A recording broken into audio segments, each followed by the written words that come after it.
warahmatullahi wabarakatuh. Pada kesempatan kali ini, kami dari kelompok 9 yang beranggotakan Anastasia Alisa, Nuraini Fazilatunisa, Tiara Anzani, Sekar Putri Andita, dan Revalina Cantika Bella akan membahas tentang hal yang sangat mendasar namun krusial dalam dunia komunikasi dan public relation, yaitu landasan teoritis dan psikologis komunikasi. Pertama-tama, mari kita pahami dulu kenapa komunikasi perlu punya landasan teori dan psikologis. Komunikasi itu sendiri bukan cuma soal ngobrol atau tukar kata, tapi sebuah proses yang kompleks. Kadang kita bingung kenapa ada pesan yang langsung nyangkut di kepala, ada juga yang lewat gitu aja. Nah, disinilah peran teori dan psikologi komunikasi. Teori memberi kita kerangka berpikir, semacam peta jalan, supaya kita bisa menganalisis cara pesan bekerja. Sedangkan landasan psikologis menjelaskan kenapa pikiran dan emosi manusia bisa membuat satu pesan terasa kuat, sedangkan pesan yang lain malah diabaikan. Nah, tanpa pemahaman ini, komunikasi bisa jadi nggak terarah dan susah diprediksi. Sekarang kita kenalan dulu dengan istilah penting komunikasi, komunikator, dan komunikat. Komunikasi sendiri adalah proses penyampaian pesan dari pengirim ke penerima dengan tujuan terciptanya pemahaman yang sama. Contohnya, sebuah iklan layanan masyarakat yang mengajak orang naik transportasi umum. Pesan ini dikirim oleh lembaga pemerintah dan ditunjukkan untuk masyarakat luas. Lalu ada komunikator. Ini adalah pihak yang menyampaikan pesan. Misalnya juru bicara Kementerian Lingkungan Hidup yang memberi imbauan di konferensi pers. Dan yang terakhir ada komunikat. Inilah pihak yang menerima pesan. Contohnya warga kota yang menonton siaran konferensi pers itu lewat TV atau media sosial. Jadi komunikasi selalu melibatkan pihak pengirim, pesan, dan penerima. Sekarang kita masuk ke teori klasik yang cukup terkenal, yaitu bullet teori atau hypodermic needle theory. Teori ini muncul di abad ke-20 ketika media massa seperti radio dan surat kabar sangat dominan. Konsepnya sederhana, media dianggap punya kekuatan luar biasa, seolah-olah pesan itu ditembakkan seperti peluru atau disuntikan seperti jarum langsung ke audiens. Audiens diasumsikan sebagai pasif, jadi pesan yang diterima dianggap otomatis berpengaruh. Tapi seiring berkembangnya riset, pandangan ini dikritik. Audiens ternyata tidak pasif. Mereka bisa menafsirkan pesan sesuai latar belakang, nilai, dan lingkungan sosialnya. Walau begitu, teori ini masih bisa relevan kalau kita bicara tentang fenomena viral. Misalnya ada satu pesan singkat atau video emosional yang langsung menyebar luas dan mempengaruhi orang secara cepat. Di situ prinsip bullet teori masih bisa kita lihat. Kalau kita tarik ke dunia PR, memang ada situasi di mana pesan harus dibuat langsung dan cepat. Misalnya saat terjadi krisis, ketika ada siaran pers atau kampanye besar. PR butuh pesan yang bisa segera diterima publik tanpa banyak perdebatan. Tapi ingat, audiens sekarang nggak lagi pasif, mereka bisa membandingkan dan mengkritik.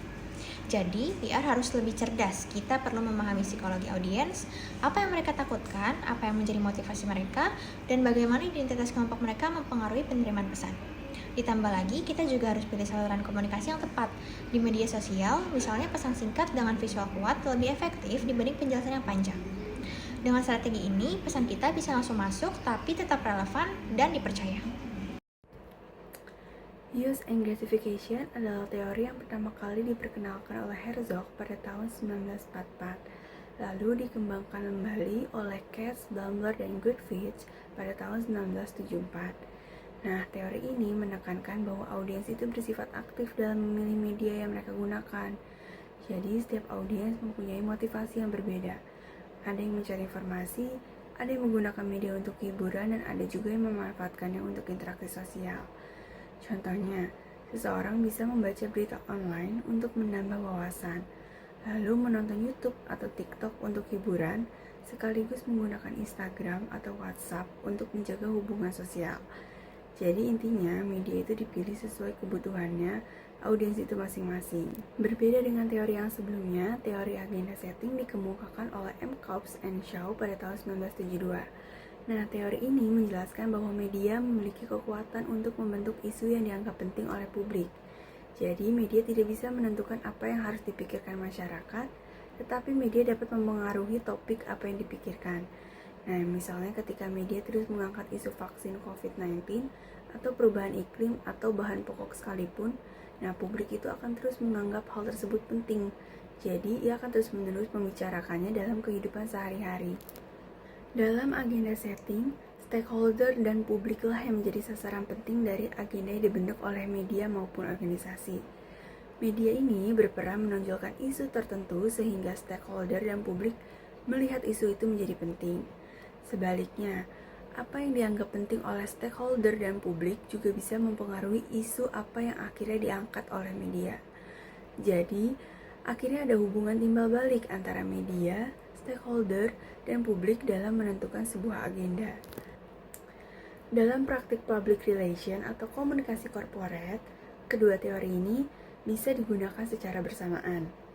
Dari perspektif use and gratification, seorang PR perlu memahami kebutuhan audiensnya, lalu menyesuaikan konten dengan kebutuhan tersebut.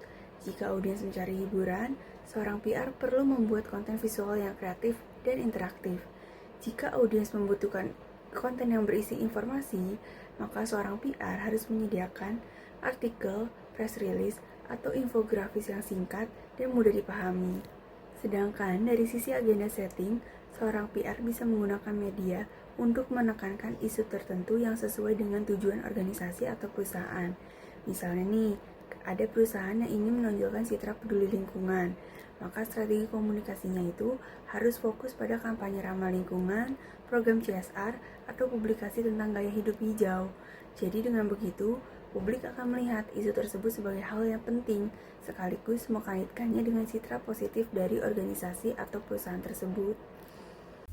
Baik, sekarang kita masuk ke teori opini dan inovasi. Di sini ada 3 teori utama. Yang pertama ada spiral of silence, yang kedua itu cultivation theory, dan yang ketiga itu agenda setting. Nah, yang pertama itu spiral of silence. Ini tuh menjelaskan bahwa individu cenderung diam jika merasa pandangannya minoritas. Kenapa? Karena takut mengalami isolasi sosial atau pengucilan di masyarakat. Sehingga opini masyarakat yang mayoritas itu semakin menguat, walaupun opini mayoritas tersebut itu belum tentu benar. Nah, yang kedua ada cultivation theory. Cultivation theory ini menekankan bahwa paparan media dalam jangka panjang dapat membentuk persepsi sosial, bahkan bisa mempengaruhi keyakinan dan sikap masyarakat terhadap suatu isu. Yang ketiga itu ada agenda setting. Nah, agenda setting ini menyatakan bahwa media itu tidak hanya memberitahu apa yang harus dipikirkan, tetapi juga isu apa yang dianggap penting oleh publik. Nah, jadi meskipun ketiganya ini memberi sudut pandang yang berbeda, ketiga teori ini tuh sama-sama menegaskan bahwa pengaruh media itu tuh kuat banget dalam membentuk opini publik. Meskipun tetap mendapat kritik karena sering dianggap terlalu menyederhanakan peran individu dan faktor sosial lain, tapi teori ini tuh sangat berkaitan satu sama lain, dan ini memiliki pengaruh media dalam sekali lagi membentuk opini publik gitu. Next. Nah, sekarang kita masuk ke teori inovasi atau teori difusi inovasi. Ini tuh membahas bagaimana ide, teknologi, atau praktik baru itu menyebar dalam suatu sistem sosial melalui proses komunikasi. Teori ini tuh dikemukakan atau dipopulerkan oleh Everett Rogers yang menjelaskan bahwa difusi berlangsung secara bertahap, dimulai dari pengetahuan, yaitu kesadaran individu, dan yang kedua, persuasi, yaitu gimana individu itu membentuk sikap menerima atau menolak. Lalu keputusan, yaitu memilih suatu keputusan. Yang terakhir, konfirmasi, gimana individu memberikan penguatan terhadap keputusan yang telah diambil sebelumnya. Nah, proses ini tuh menunjukkan bahwa penyebaran inovasi bukanlah sesuatu yang terjadi secara tiba-tiba, tetapi melalui tahapan komunikasi dan interaksi sosial. Dengan demikian, difusi inovasi itu berperan penting dalam mendorong terjadinya perubahan sosial. Kenapa? Karena setiap adopsi ide baru itu pasti akan mempengaruhi perilaku, kebiasaan, bahkan nilai yang ada dalam suatu masyarakat. Jadi kurang lebih bisa disimpulkan bahwa masing-masing teori ini tuh menawarkan perspektif unik tentang bagaimana individu dan kelompok membentuk pandangan kolektif mereka. Memahami teori-teori ini juga penting untuk kita bisa memahami dinamika sosial, politik, dan juga ekonomi. Dengan memahami bagaimana opini publik terbentuk, kita juga dapat lebih efektif dalam berkomunikasi, mempengaruhi kebijakan, dan juga membangun masyarakat yang lebih baik. Oke, segitu aja untuk teori opini publik dan inovasi. Selanjutnya bisa next. Oke, selanjutnya ada aspek psikologis komunikasi. Yang pertama di sini ada proses persepsi dan interpretasi pesan. Proses persepsi dan interpretasi pesan setiap individu ini berbeda-beda. Makanya kita penting untuk pahami dulu apa itu persepsi dan interpretasi. Jadi persepsi merupakan cara individu menanggapi rangsangan dari lingkungannya, sedangkan interpretasi adalah proses pemberian makna atas apa yang ia persepsikan tersebut. Nah, kedua elemen ini sangat berpengaruh dalam membentuk pemahaman serta respons terhadap pesan yang disampaikan. Setiap individu itu memiliki filter persepsi masing-masing. Persepsi setiap individu itu bisa dipengaruhi oleh pengalaman masa lalu, konteks budaya, tingkat pendidikan, bahkan kondisi emosional pada saat itu, dan masih banyak hal lainnya.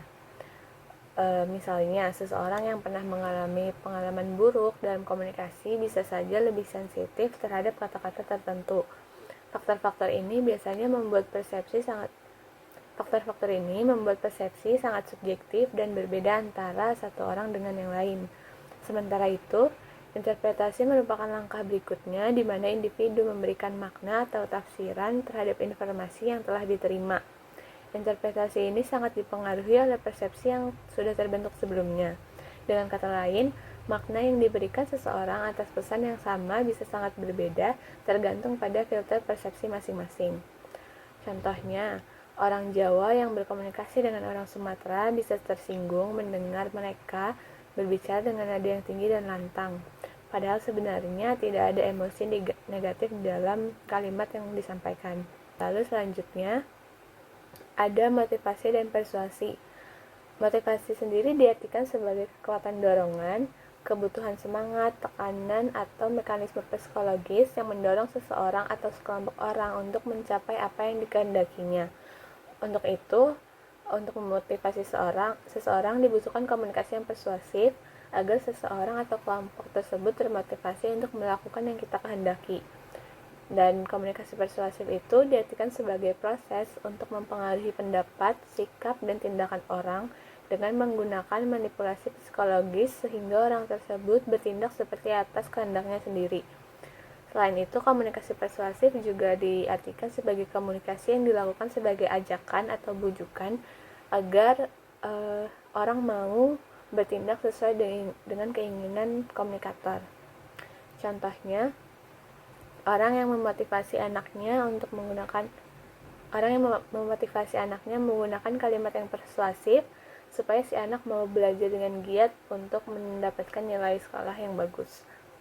Lalu selanjutnya ada perubahan sikap. Komunikasi yang efektif ini ketika sudah tercapai biasanya akan mampu mengaruhi sikap dari pihak yang menerima pesan atau komunikan. Adanya perubahan sikap mengindikasikan pesan bisa diterima dan dipahami. Perubahan sikap juga menunjukkan respon timbal balik komunikan terhadap komunikator. Perubahan sikap ini juga menunjukkan pula keberhasilan komunikasi yang persuasif. Contohnya, orang yang membeli minuman karena melihat iklan yang menggunakan tagline yang persuasif. Boleh di next.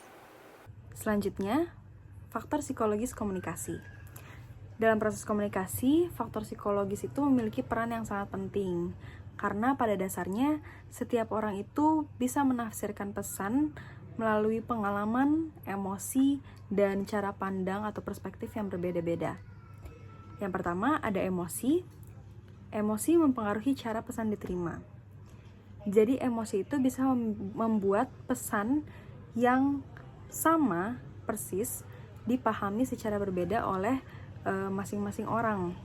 Misalnya, pesan yang disampaikan ketika seseorang itu sedang dalam keadaan marah dapat ditangkap secara negatif, sedangkan pesan yang disampaikan dalam keadaan tenang atau mungkin bahagia atau senang itu bisa disampaikan dengan dapat disampaikan dipahami dengan lebih mudah oleh orang lain.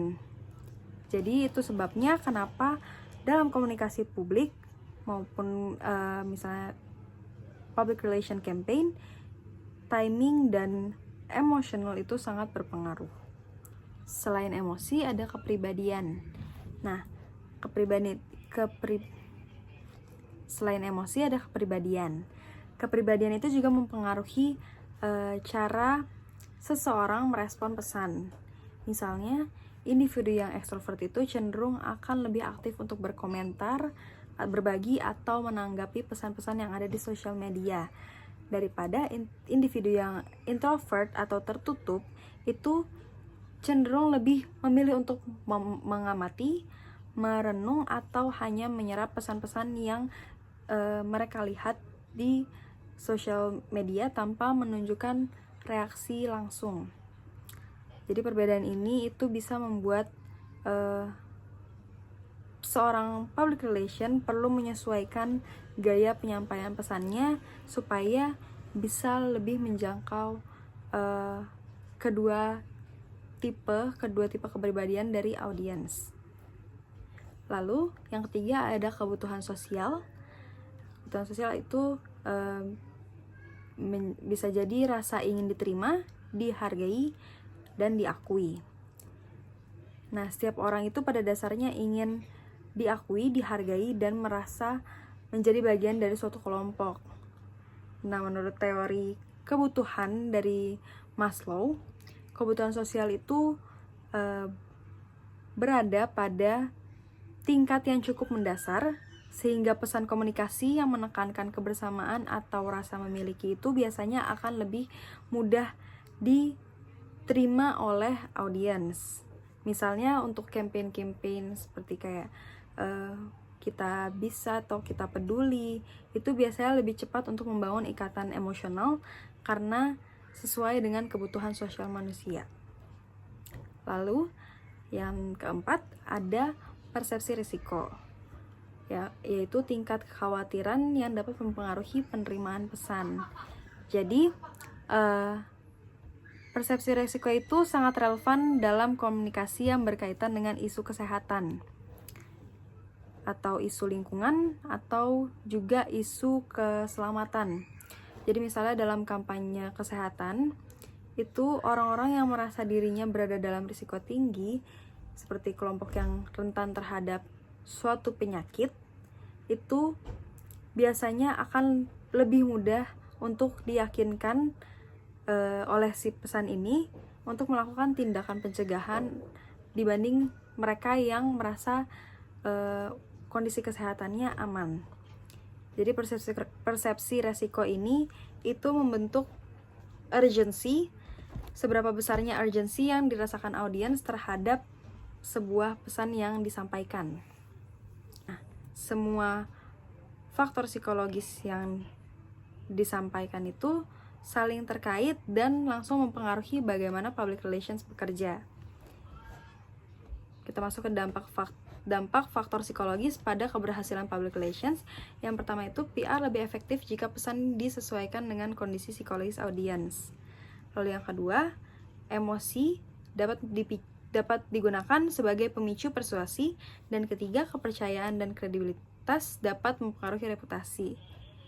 Jadi public relations yang efektif itu tidak hanya berhenti pada penyampaian pesannya, tetapi juga menyesuaikan konten, gaya, atau channel komunikasi dengan kondisi psikologis dari audiensnya.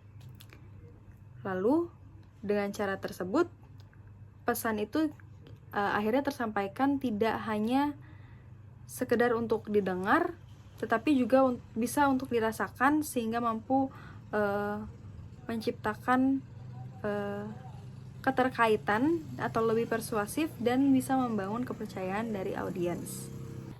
Kita masuk ke dalam hubungan citra dan reputasi dengan psikologi publik. Citra atau image itu merupakan kesan awal atau persepsi publik dalam jangka pendek yang dapat dibentuk lewat komunikasi yang strategis. Tapi, citra aja gak cukup, karena kesan itu harus bisa bertahan dan berkembang untuk menjadi reputasi yang positif.